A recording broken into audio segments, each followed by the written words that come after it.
Like a lot of great bands, Fugazi is currently on indefinite hiatus.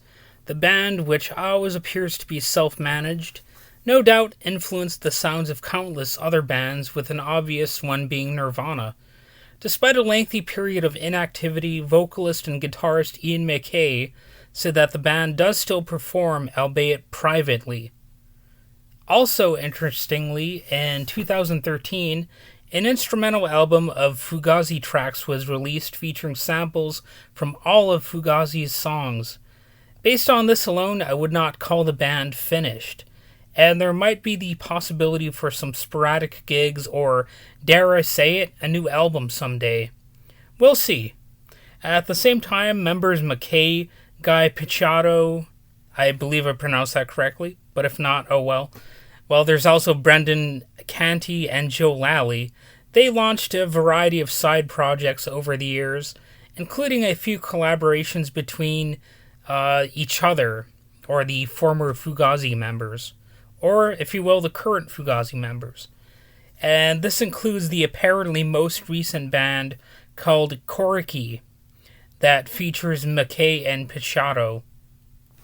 Also, Fugazi's most recent album, The Argument, which was released on October 16th, 2001, you can still listen to that. It's not that old. It's like 20 years old, which I guess is actually pretty old, but whatever.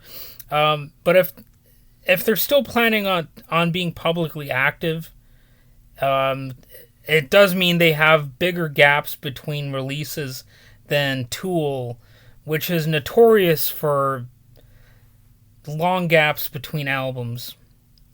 And if you're a Tool fan, I think you can appreciate the long gap that Fugazi presents with their fans.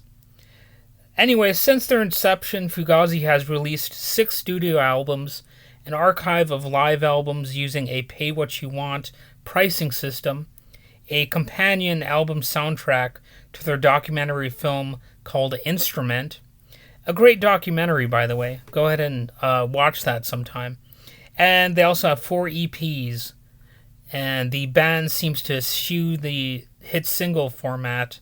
Or is it eschew? I don't... Well, I mean, the problem with the word eschew, pronounced like eschew, is that it sounds too much like ASKEW. But I'm getting sidetracked. Jesus Christ, sorry about that.